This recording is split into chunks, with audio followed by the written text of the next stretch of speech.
प्यारे दोस्तों, हज़रत मूसा अलैहिस्सलाम अल्लाह ताला दे पैगंबरां विचों आ। हज़रत मूसा अलैहिस्सलाम ते अल्लाह ताला दी दूसरी किताब नाज़िल होई। अल्लाह ताला ने आप दा लक़ब कलीमुल्लाह रखिया। कलीमुल्लाह दा मतलब कि अल्लाह ताला दे नाल कलाम करन वाला। प्यारे दोस्तों, एक दिन हज़रत मूसा अलैहिस्सलाम कोहे तूर ते अल्लाह ताला दे नाल कलाम करन गए।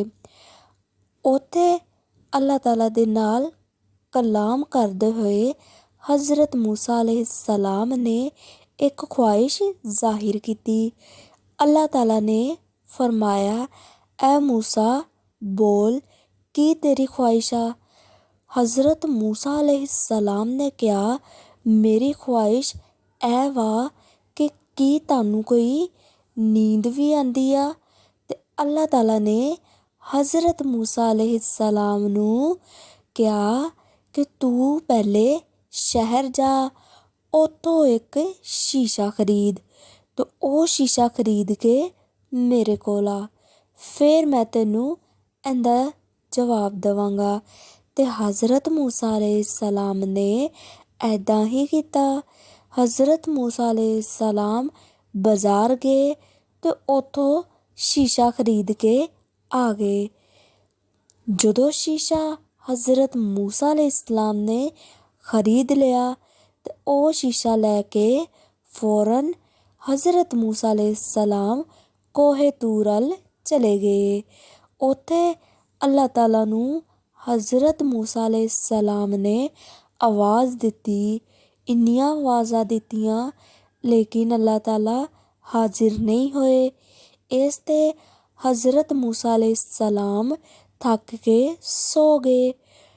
हज़रत मूसा अलैहिस्सलाम दे जेड़ा हत्थ च शीशा सी ओ टुट के चकनाचूर हो गया सी।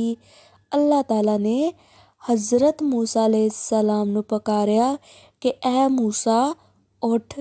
हज़रत मूसा अलैहिस्सलाम जदों उठे ते वेख्या शीशा चकनाचूर हो चुकिया है ते अल्लाह ताला ने हज़रत मूसा अलैहिस्सलाम नू फरमाया, ऐ मूसा, अगर मैनू भी नींद आंदी ते पूरी दुनिया एवें ही तबाह हो जांदी जिद्दां तेरा शीशा टुट गया जदों तू सो रहा सी। सुभान अल्लाह।